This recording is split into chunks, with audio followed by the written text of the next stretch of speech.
morning. Nice to meet you. You too. How are you? I'm good. Thanks for joining me today. Tell me a little bit about your company and what you do there and how long you've been doing it. The company's Green Flower, and it's been in business for 8 years. I joined the company, about 3.5 years ago, and I am the vice president of higher education. And so, anyway, Green Flower is a cannabis education company, and that kind of usually throws people off a little bit. As the legal cannabis industry continues to grow and expand, and it's legal in 39 states now. What our founders thought 8 years ago was that, what they found was there was a lot of misinformation out there. A lot of people that you would, nowadays they call them legacy growers and sellers. These are people who did it before it was legal. And so the company was really created to try and get rid of some misinformation and bad information and start to help educate people on everything around legal cannabis. And around when I joined, we had hypothesized that if we could find a way to get good training programs in around cannabis into universities, we could tap into people have a great affinity for their local college or local university. And that would be a great way to expose cannabis education to more people, and B, help reduce the stigma that is still a really big part of the industry, no matter how legal it is in most states, because it's just the history, if you will, and a lot of misinformation. So when a University of Arizona or a Syracuse University or a University of New Mexico or schools like major universities start offering cannabis education, it really does help reduce the stigma. And so I was brought on board to build out a higher education division. Up until then, we had a division that helped businesses train their employees. So, they were getting there and they didn't know anything about cannabis. And so we do trainings for employers in the industry, and then some kind of direct B2C, courses that you could take. Since then, so then we added the higher education division, and, we just started from scratch. We created 4 programs that really help people, whether it's in business or in agriculture or in medicine and healthcare, law, policy, compliance, 6-month-long online certificate programs that are offered by the universities. Wow. There's Yeah. definitely a need there and certainly a niche. I started 3.5 years ago. It's only been about 2.5 years that we've been partnering with schools. And we have 20 universities across the country and 15 community colleges across the country. And over 3,000 students have gone through the program. So we built it from scratch, and I just had to go out and beg people to give it a shot. And so it's been a great ride. Obviously, cannabis is a big deal and trending. Have you seen any challenges with finding team members in your industry? Yeah, it's interesting. I was just talking to a colleague this morning who lives in Kentucky, one of our, small group here. And I was saying how when I joined the company, I'm a person who was never a consumer in my whole life. That was not my thing. And all of my friends and family and colleagues were like, "You're doing what?" And she said the same thing. And I think this is funny when we look to bring new people on our team. I always have this balancing act I look for. Do they know anything about the cannabis industry, or do they know anything about higher education? And it's usually one or the other. Every once in a while, there might be someone, I think we have one person who, had a boyfriend who owned a dispensary in California, and she worked with community colleges. But in general, it's an interesting balancing act. And I tend to lean towards people who understand the higher education industry. That's harder to navigate than learning the cannabis industry. Cannabis industry is very complicated and lots of rules and regulations, but you can learn that pretty quickly. Whereas some of the pitfalls of what happens in higher education are things that, have taken me 18 years to learn. If someone is looking for a job in your industry, what is it about your business or your culture that makes you stand out? Our culture is really remarkable, and I'm pretty old, and I've been in a lot of places, and I've run a number of companies and helped start a number of companies. And our culture, and I don't know if it's specifically because it's cannabis, but I suspect it's possible. Our founder, though, before he started this company, was Deepak Chopra's, right-hand person, and built out his whole marketing and, and retail and things like that. And so I think he comes from a very introspective, thoughtful place, and he's really dictated that as the culture of the company. And so I don't know that I've ever worked in a company where people just constantly talk about how great that culture is and how great the team is. We're really big into full transparency. Once a month, we have an all company meeting and we show them the books. We pull out the P&L and tell everybody what's happening. And I think that also gains a lot of trust and dedication. Also, everybody in our company from day one, they get options. So they have some equity and skin in the game, if you will. And so we're all pushing towards a singular goal of growing it for, someday I think we know that someone will want to buy us. We've got a lot of people knocking on the doors these days, not in any hurry, but I think that's another thing. When you can give everybody ownership, it makes a big difference. And you couple that with the fastest growing job market in the country, which is cannabis, the fastest growing industry, which is cannabis. You bring all those things together and it makes for an incredible culture. You mentioned that you're pretty much a remote workforce and you meet monthly, but are there other ways that you try and build those connections and keep people engaged? Yes. So we're a pretty lean company. We're growing smart. And so we only have, I think, 40 people in the company. But my team, there's 12 of us in the higher education division, which higher education division has become 2/3 of the revenue of the company. So we are the drivers of the company. But so we have a lot of individual teams, whether it's marketing or enrollment. In our partnerships with universities, we actually have to do all of the marketing and advertising and student recruitment for the schools because marketing and advertising in cannabis is really hard to do. You can't even buy a Google AdWord with the word cannabis in it. So we do that for the schools and we spend the money on the ads, and we have an enrollment team that talks to prospective students, and we do everything. It's very turnkey. And so I've got an enrollment team and I've got a marketing team and a student success team and people like that. And so we have lots of individual time by group, and then once a week the whole team meets. And then once a month, the whole team meets for a longer period of time where we can really talk. But last year, once, we were kind of free to travel a little bit more, we brought the entire team out to California for 4 days. Half of them hadn't met each other, or I hadn't met a couple of them. And so that was really helpful. And then I have kind of a executive team that reports to me, and I meet with them in person a couple times a year also. And so we'll continue to do that. At least the whole team, at least once a year. If not, I'm going to try for twice this year. But we weren't completely remote until COVID. We had a beautiful office in California and a lot of people there. And then when COVID hit, we realized we had no need for being in an office. So we have a small office here in Louisville and a small office now in Ventura, California, and everybody else is remote. As you've grown, and obviously you've grown a lot in 8 years, are there any challenges that you've learned from and anything you can share with other people about how you manage those challenges?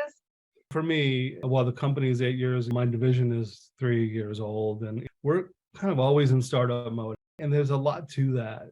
If you think entrepreneurial, if you think about, everything's new and how do you innovate and how do you try new things and how do you test, and thus it's an entirely new industry also, right? But 8 years in, 3 years in, I like kind of keeping that mentality of the startup. I don't want anything to ever be written in stone. That doesn't help for growth. One of our company values is over communicate.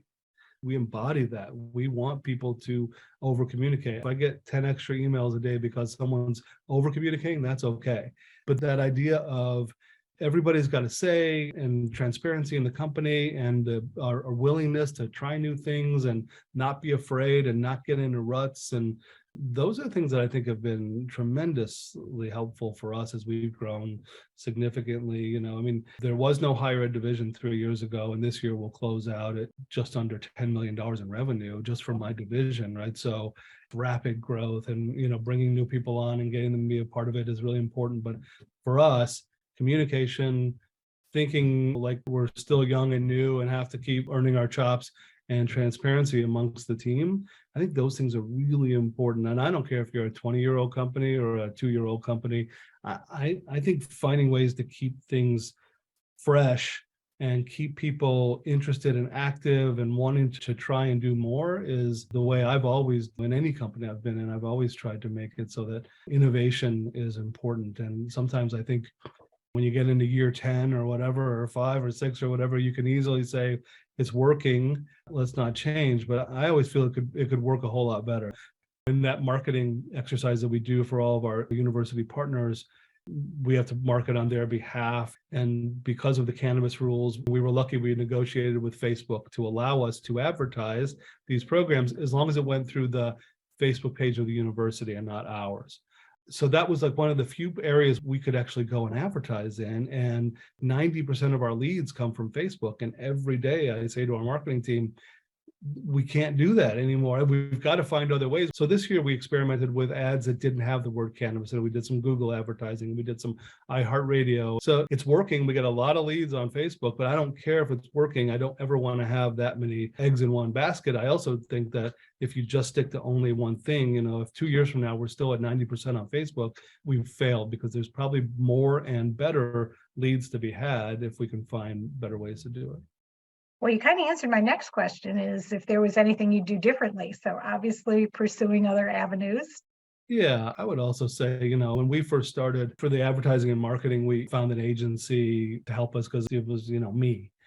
And we went through 3 different agencies before we figured out that hiring someone in-house who was dedicated to only thinking about recruiting students for our programs and in our industry, that made such a huge difference. And it took me a year and a quarter before we finally figured that out. And I'm not opposed to outsourcing. I think there are things that if they're not in your wheelhouse, you shouldn't do. But when it's something that's mission critical, like this, our partnerships with our universities are a revenue share. So we get 70% of the tuition from each student. And so if we don't get students, we don't get paid. No one's paying us otherwise. So it's truly mission critical. And for it to have taken that long for me to figure out that it was better to have it in-house for something that crucial is something that I think from day one, I would not go the agency route. I would find something that important. I would find people in-house right away. Thank you for sharing that. So tell me a little bit about what the future holds. Where are you going? What's next? This year, our team will expand. As we add more universities, we need more people in marketing, and we need more people in student success and enrollment. And we're also experimenting with new ways to reach students. We're trying texting instead of having phone calls with them. And that's going to require a whole new way of thinking about how we reach students. And I think it'll be a big boon. It's funny, the sad story is we've been wanting to do texting for a year, but couldn't find a texting company that would work with someone in the cannabis industry. And if I had $1 for every time I heard that from any sector of the universe, I'd be on a beach right now. I mean, it's really difficult. It was hard for us to find a credit card company for us. And we're an education company. We don't sell any products or anything like that. So the future for us kind of follows the future of the industry itself. This year, 2 more states voted just in November to go legal in Maryland and Missouri. And we know there'll be probably another 3 or 4 this coming year. And we hope that there'll be some federal legislation. So as that happens, we'll have more interest. The difference from 3 years ago when I was begging schools not to laugh at me to now when they call and they ask if they can work with us is night and day. And so I think that'll continue, and our expansion will follow the expansion of the industry itself. So there's still a lot to come for us. If there's 39 states, that means there's a whole bunch that still aren't legal. And if it goes federally legal, even the banking laws, they're trying to work on banking laws, because right now, if you're in the cannabis industry, you cannot put your money in a federally insured bank. It's one of the things we teach in our business program. What do you do with your money, and how do you deal with security and things like that? So banking laws could make a difference. Interstate commerce laws, if they could do that federally. So right now, if you grow cannabis in Illinois, you cannot sell your product to a dispensary in Michigan. Everything is state by state, because otherwise you're breaking federal law. And so we see the opportunities. More and more people are looking for education. More and more people are looking to get into the industry. More doctors and lawyers are looking to help clients and patients. And so we'll expand that way for sure. And then our company, and even beyond the higher ed division, we actually started about a year ago a new division. It's basically a certification program similar to a sommelier for wine, but it's called Ganjier. And it is a rigorous year-long, I don't know if you know anything about the sommelier certification, but it's very rigorous. And this is equally as so. It took us 2 years to develop, and it was just highlighted on the Today Show about a month and a half ago. And it's going like gangbusters. And as more and more states allow, Nevada just started allowing cannabis lounges. So there's people that want experts that really truly understand from the seed to the experience. And so we'll continue to grow that side of it also. And there's more things that people want to learn about than that we offer. And so expansion for us will also be programmatically. We get a lot of requests for a program that teaches creating edibles. Sometimes I'll take some of the calls with the students every once in a while. I just want to keep my pulse, on what they're asking about. And I always, well, I'm going to start a food truck with cannabis infused foods, or a bakery, or this or that. And so we've actually had offers from some of the top culinary schools in the country to maybe work together and create some programming that way. And so there's lots of new areas where we can expand and where we're hearing from the industry that they need. And the other thing that we're expanding is those programs we created for universities are kind of very broad and, learn about the business or learn about agriculture, et cetera. But there's a big problem with training kind of for the frontline employees in dispensaries and grow operations and manufacturing laboratories. And so we created 3 short training courses for all 3 of those. And we offer those in partnership with community colleges. And that's new and it's expanding pretty quickly. And we're going to add 2 more programs that are good for training for kind of entry level soon as well. And then I think the other part of the future of the industry right now, it's still the Wild West, and there are no real standards for training or for education. And so a year and a half ago, we started the Green Flower Institute with a steering committee of experts across the country to think about where we need to go in our country when it comes to standards for training and certification and education.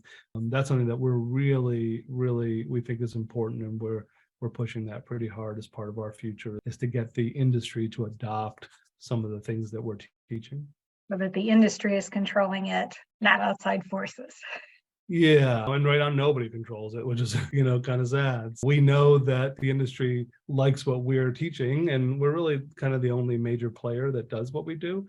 But not everybody adopting, any kind of standards. It's a little bit crazy out there. And probably when federal legalization comes, that's when you'll get a lot more. And so it'd be nice to have those in place. And we really want to be leaders in that respect. And as a company, probably in the next couple of years, we might take more seriously some of the people knocking on our door about acquisition or partnership, but we're not in any hurry and we're not ready just yet. Well, I'm just fascinated by what you're doing. Definitely a unique business and huge opportunities. So I'm very excited for you. Yeah, it's fun to think that there's an office in Kentucky, which may very well be the last place in the world that becomes legal. About that, but obviously I live in Kentucky and I know it's a great place to live, so didn't really surprise me a whole lot. Mark Twain once said, when the world comes to an end, I'm moving to Kentucky because everything there happens 20 years later. Yeah. When it comes to cannabis, he may very well be right. I really do appreciate your time today. Thank you so much. I wish you continued success and growth, and I'll be watching to see where the growth happens. So I'm sure you will. Thanks so much. Have a great day. Thank you. You too. Take care.